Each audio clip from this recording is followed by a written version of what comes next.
Hey, welcome to another episode of our Yes Golf Review. My name is Kevin, this is Jay. Hey, we just did a mid-handicapper showdown. We did. You guys shown a lot of interest in it, so we thought we would do low handicapper irons. So what do we got today?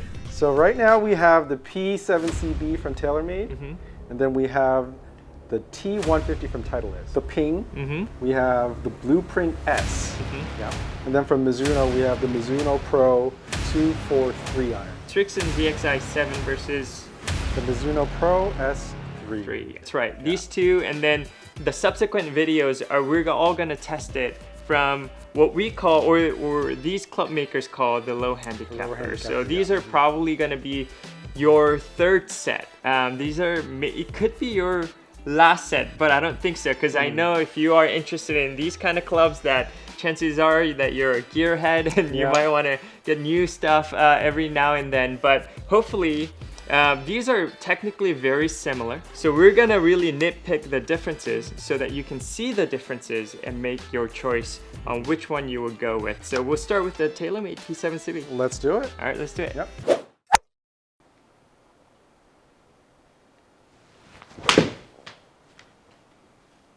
There you go.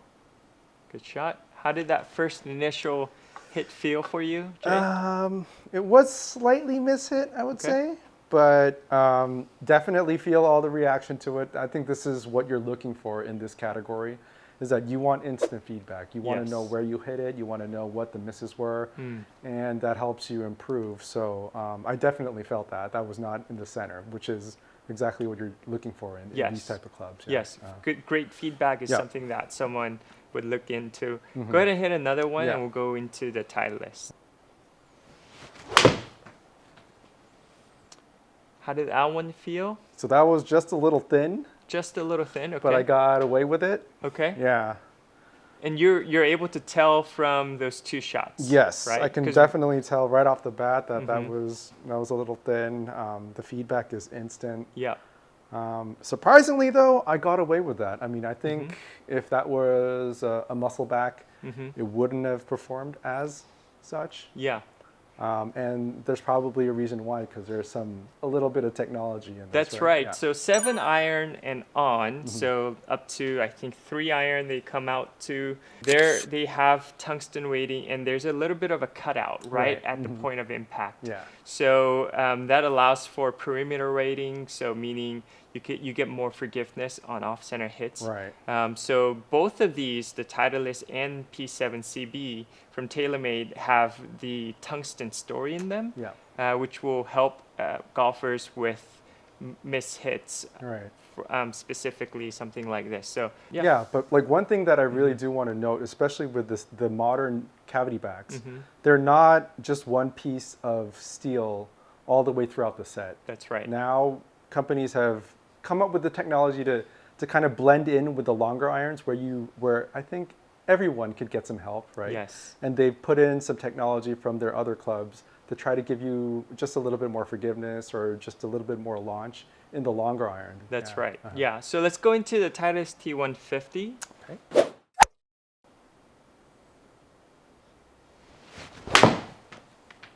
Ooh, that was a good hit, huh? Yep. Yep. So that one. And almost made it. One of these days. Yeah, I know. One of these days. One of these days. Yeah. Yeah. So how did that one feel? Yeah. So same thing. It's very responsive. Like you get all the feedback. You know exactly where you hit it. I mean, I can definitely tell that was a better strike compared to the P7 CVs. But yeah, and this one, the Titleist has just a little thinner top line. Okay. You can notice it from the setup. Yeah, and this is much more closer to what I would think as a traditional CB. So CBs being just a little bit of a modification from the muscle backs. Yes. That's what I perceive as a CB. Yeah. Clearly, Titleist, this is a T150, so it's not their CB model. So given that, I think that it's still very closer to the better player iron, where the better players would want that thinner top line so that they can feel that they can work the ball left to right, right to left. Yeah. For sure. And another difference between the P7CB and the T150 is that the top line is thinner on the Titleist, but the sole is just a little thinner on the Yes. P7 CB. On the CBs, yes. That's right. So that's just a quick difference that we wanted to let you know that that was interesting to us. So because the sole definitely has something to do with turf interaction, right? Exactly. The thinner the sole is, the better it's going to cut through. And also at the same time, if you have a thinner sole, you're not going to get that much launch if you don't hit it in the center of the face. Right. So there are those trade-offs, and it's a good factor to know when you're deciding which club you want to go with. Right. All right. Nice little draw Yep. there. Good shot. Okay. So let's go to P7 CB. I Yeah. think we need to give it a fair fight. Fair with fight, the- right? Yeah. There you go. Yeah. That one's well struck. It was well struck. It's a nice little fade. Yep. Yep. Can you definitely feel that? Yeah, definitely. It felt a lot better than the first two strikes that I had with the TaylorMade. Yeah, Yes. it's definitely more And centered. people would know, but better feel when it comes to iron like that. Would you describe it as something that's a little softer? Oh, yeah, for sure. Yeah. So the distinctions, I think, get much more exaggerated when you have a center strike versus an off center strike. That's right. So if the more center you hit, it feels like nothing. It feels very, very soft. Whereas if you hit it just off the center, then you'll start feeling it way more than you'd feel it versus like a hollow body iron or Yes. any game improvement iron. Yeah.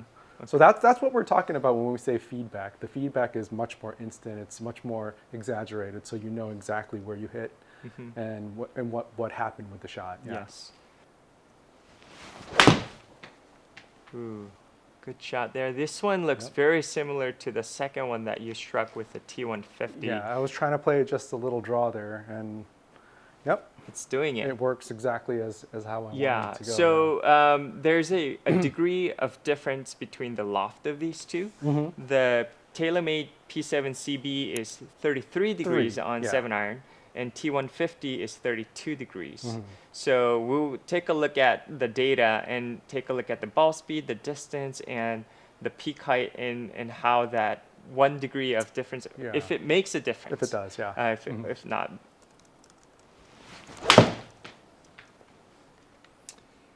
Yep. So that, to me, sounded just maybe a groove low. Just a groove low, Okay. yeah. It But was doable though. So yeah, let's take a look. So the last two, you can tell you lost maybe 2 mile an hour of ball speed, yeah, launched just a bit low, lower. less spin. But I mean, I think this is the beauty of MB versus CB right there. It has just that little bit of forgiveness. Yes, right? Yeah. just a little bit of forgiveness. I know people who are looking at these are not looking for a ton of forgiveness. Yeah. That's not the reason why they go for it. It's gonna be more for the feel. Right. But it's nice to know that there's just a little bit of more help. Right. when And you- especially with these clubs, when you get to this level, we're talking about strikes that we intentionally do to hit certain parts of the face. So like if you want to hit a draw, you know that you can hit it off the toe and you can have it turn over a little bit.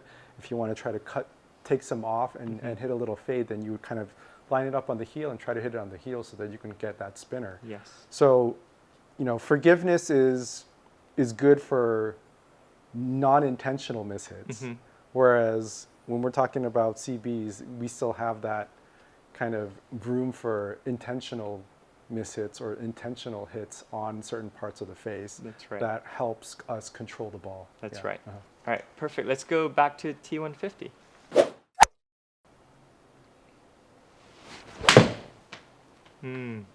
For some reason, when you're over the ball with the T150, Yeah. you look a little bit more comfortable. I do. Your swing looks a little bit more comfortable. Uh-huh. Do you know why, or do you feel that? Honestly, I think it does have to do with the top line. Okay. Yeah, so maybe it is the top line that makes me, maybe you perceive it as me looking comfortable, but maybe it's me trying harder to hit the ball a lot more with more intention. Got it. Right, a little more focus. Yes. Because maybe the top line's thinner, and I know I have to put in a little more effort to get 100% out of it. Yeah. That's a good point. That's a really good point. So let me give you this side by side. I'm gonna ask a couple of questions. When you look at it side by side, which one has a little bit more offset?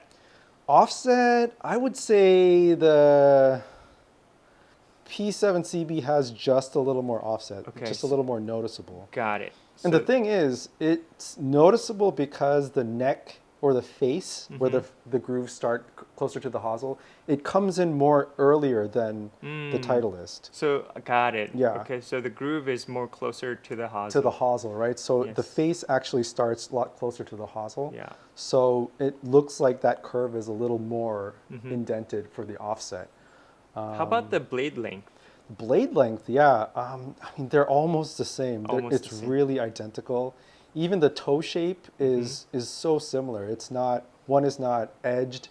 It's just a full rounded circle on the toe side, and then on the top side, it's just, it flows right into the hosel. Yeah. Yeah. All right. Yeah. Cosmetic wise, that's pretty much it. If I do notice one thing, is that the finish of the face is different from these two clubs. So the Titleist has a lot more glare to it. Okay. And the TaylorMade is a lot more muted. So when I put it down by the ball, I could see the grooves a lot more clearly on the Titleist, on the T150, versus the P7CBs. They look a lot more muted. So it's a little darker face, so to speak. Yeah. That's a great point. Yeah. How was that one struck? Yeah, not bad. Yeah, it's very acceptable. Okay. Yeah, those 4 shots with T150, they're probably a yard or two. Just right on top of each Yeah, other. right on top of each other. We know that this is going to be very subjective, Yes. right? But we're trying to point out the differences that you feel as someone who's hitting the ball, and myself as someone who's observing it and seeing all the technical difficulties, and we're trying to mash them together so that it's beneficial for our viewers. Yeah.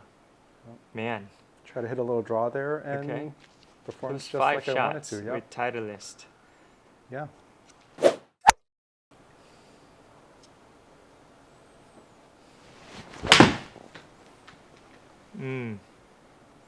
Just a little bit of a fade. Yeah. Launched really high, goes really high. That's kind of my first take on that. What did you feel on that? Same thing, yeah. I mean, it was a pretty decent strike. I just left the face a little open, and I know that I was trying to play a little fade, but yeah, it does exactly what it's supposed to be doing. Wow, that sounded powerful. Yep.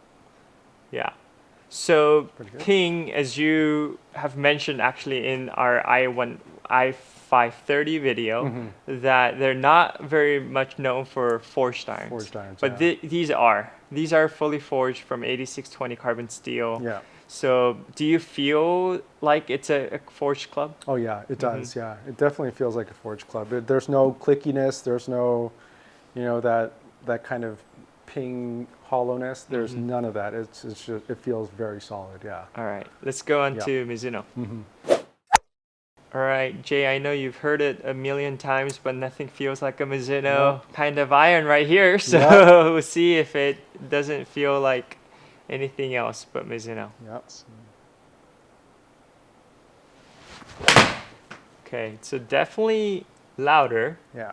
Right? Is that what you felt too? It was, it was very similar to that first strike that I did with the ping. Ping, okay. So I think it's a fair comparison, but yeah, same thing. It's definitely a lot more muted, a lot more heavy. There's no frills to this. It's just a pure strike. Yeah. So when I tested the 243, what I really loved is it almost felt like you can feel, I'm not a golfer who compresses the ball a lot, but with the 243, I could feel the ball compressing. For me, it was easier to compress the ball or actually get the feel of ball being compressed. Let's go ahead and hit another one. Okay.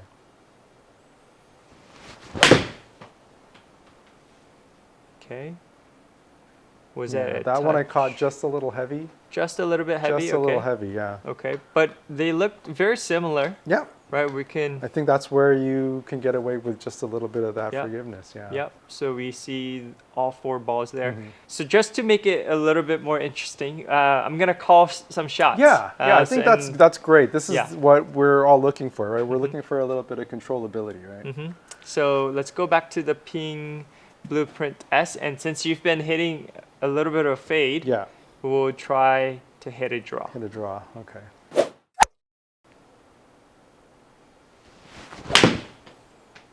That's it, right there. Bit, yeah. Came out a little bit lower, but it's still giving you that control. Yeah. So that's really good. Do you feel, now that we came back to the Ping, feel anything different? There really isn't that much that stands out, which I think is a good thing for Ping, because you know, they're notorious for their cast iron feels. Yeah. But at the same time, there really isn't like a distinctive feel that this is like a Ping forged. Maybe there's not enough reference for that. Yeah. But if I hit this and with blinded with no label on it, I couldn't tell which brand this would be. Oh, okay. Yeah, it's almost I think that's a great remark, because you know, everybody knows what Mizuno feels like. Yeah. And the fact that Ping feels just as good, I think it speaks to their forging process and their commitment to this level of iron. And you can see it because a lot of Ping sponsored tour players are using these irons. I think Sahith Thigala, I think he uses that iron. Many of other Ping Tour pros uses that iron. Yeah, so. I wouldn't be surprised. It's just as good as any other forged offering from another brand, yeah. All right, let's go ahead and hit one more, just a natural shot. Okay. Just a little bit fade. Yeah. That could be due to the shaft as well, but I think as far as when I hear the sound as well, it's very muted, very soft. Yeah. I don't think I could tell the difference just by the sound either. Me too. Mizuno does sound a little bit like brighter, higher pitch, but let's go back to the Mizuno and see what's the difference. All right, so the ultimate test of workability will... I would love to have you hit a little bit of a draw. A little bit of a draw. Yeah, it's a good shot there. I think that one was a little bit better struck than Ping. Yeah. Would you say? Yeah, I'd say so, yeah. It was the same thing though. I was trying to make sure that it drew. And probably the same shot that I hit with the Ping. It's drawing a lot more than did it hit the green? I think it missed the green, but you know, that it just makes me understand that I can work the ball. Yes. It gives me the confidence that if I want it to turn, it'll turn. Yeah. Do you feel like one is giving you a little bit more confidence to work these balls? Or? So when I do talk about the workability of clubs, I do prefer the blade length to be a little shorter. This, I think, has to do with maybe being able to focus a little more. Because, if you want to hit shots, you need to focus. You need to be doing the right things. And you also need to be looking at the right place on the face. And I think when the blade is shorter, it helps you focus. So that being said, I do notice that the Mizuno's blade length is just a little bit smaller than the Ping. A little shorter. A little shorter, yeah, exactly. So confidence-wise, I think it's a lot easier for me to shape the ball with the Mizuno.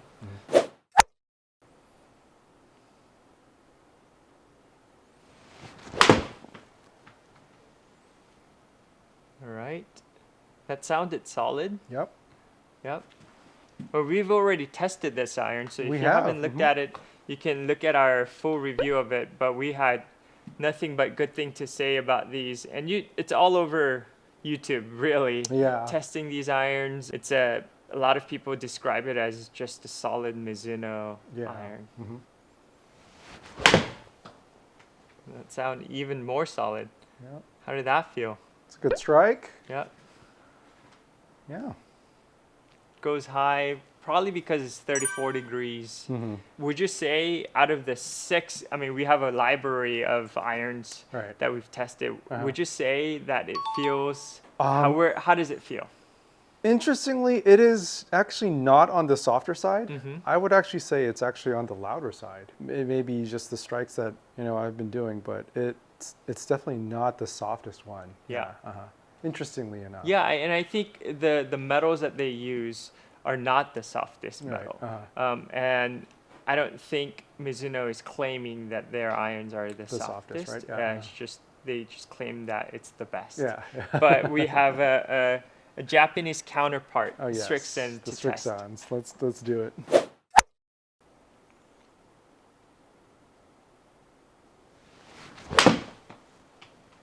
Oof. Oof. Yeah. We know you like these irons. I mean, it's really hard not to have a bias when we're doing these reviews. Yeah. I understand that, and I'm trying to be as objective as possible. But I am a human being, and Yeah. I mean, they feel good. Yeah. Yep. What more can you say? They feel good. Yeah, and part of the reason why they feel so good is that they use S15C Yes. material, which is the The softest softest steel. steel that these iron club makers are building off of, which is really I don't think I've ever seen an S15C. It's usually S20, maybe 25, or Yeah. somewhere around there. But yeah, Mhm. S15 is like soft. It's Yeah. just super soft. Yeah. So some people have a concern about that, Mhm. that because it's so soft, yeah. the metal's so soft that the lofts and the lies Uh-huh. could change every now and then. Right. Which I think if you are playing any of these irons, to check Yeah. every so often. That's valid for any forged iron. They will change over time. Mhm. The crazy thing is that we do work the shop in here and we Mhm. do repairs as well, right? And when I'm doing the ZXi 7s, I notice that they are very easy to move. Yeah. It is actually very easy to move, Yeah. and I'm kind of surprised sometimes that they Yeah. stay at their stated lofts for a long period of time because they're very soft. That's right. Yeah. Yeah. Let's go ahead another hit. Oof. Turned that a little over, but That sounded what I wanted so to do. good though. yeah. For some reason, I mean, right off the bat, I was like, whoa, Yeah. that was such a good strike. Yep. What happened there? I was just trying to hit a little draw. I was Okay. thinking like maybe let's hit a draw. Yeah. I turned it over a little bit, but Okay. it did exactly what Yeah, I was I wanting to think do, there's yeah. a very distinct sound difference. Mhm. So let's go back to the S3s. Yeah. And also the look-wise, coming from the ZXi 7 to the S3s, is there? There's a big difference in this Okay. category. I mean, look-wise, the S3 is probably one of the thinnest top lines you can get, whereas the ZXi 7s are probably the thickest top lines you're going to find in this category. Okay. Yeah. Mhm. And likewise with offset as well. So the ZXi 7 definitely has a little more offset. So if you're into that, then it's good to know that. Mhm. Yep. Yeah, this one does sound just a little It sounds bit firmer, right? Yeah, firmer. The response is like Yep. Hmm. a firmer But it's very acoustic consistent. response. Very Yeah, mhm. consistent. Yeah. Which someone who would love to play these would Yeah. like. So let's go ahead and give it a hit with a draw. Okay. Give me a little bit of Let's a do baby little draw. Okay. Just a baby draw. Or should I do a big one to even out with the... Yeah. Yeah. Yeah, maybe you would try to even out the Okay, yeah. big draw then. Yeah. Yeah. Yeah. It looked just like the I mean, I can... ZXi7. yep. Yeah. That's exactly what I did with that Yeah. one, and Okay. there you got it. I need to see a baby draw. Okay. We'll do a little baby draw. Yep. There you go. Yeah. Wow. I mean, it seems like it's very easy to work the ball. It is, yeah. Yeah. I mean, this is what we're looking for in this category. Mhm. Yeah, you set it down by the ball, the blade small. It's like, okay, yeah, I can just manipulate it as much as I want, and Yeah. you'll get the result that you. And if you look at where these ended, this one obviously was you Yeah, I were was intentionally trying trying to to do that, yeah. do that. But even between the fades and the draws, Mhm. I don't see a lot of distance differences, Yeah, which like is that really too. I yeah, like which that, is yeah. really because usually on a fade, You lose a little, right? On the draw, you gain a little, right? that's right. But it's- that's awesome to see right there. Yeah. Let's go back to the ZXi. yeah. All right. So with this one, I think we Mhm. need to see a fade. Little fade. Yeah. All right. Something that lands on the right On the side right of the side, green. okay. Okay. It's a fade right there. Just a little fade. Yep.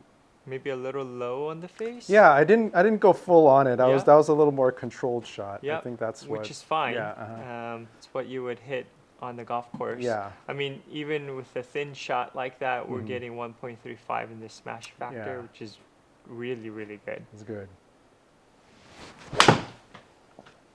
Oh, that one's much better Yep. fade. That one's a little more Yeah. stock shot. Yeah. Love that. Yeah. Cool. I mean, I think this shows a very good story. Maybe one regular shot. Yeah. Why don't you call your own shot? Whatever you want. Yeah, I'll hit a little baby draw. Okay. Just a little baby draw. Oh, it's not drawing enough. That's okay. Yep. I mean, it's straight. Yeah, it wasn't drawing Very enough, straight. but Okay.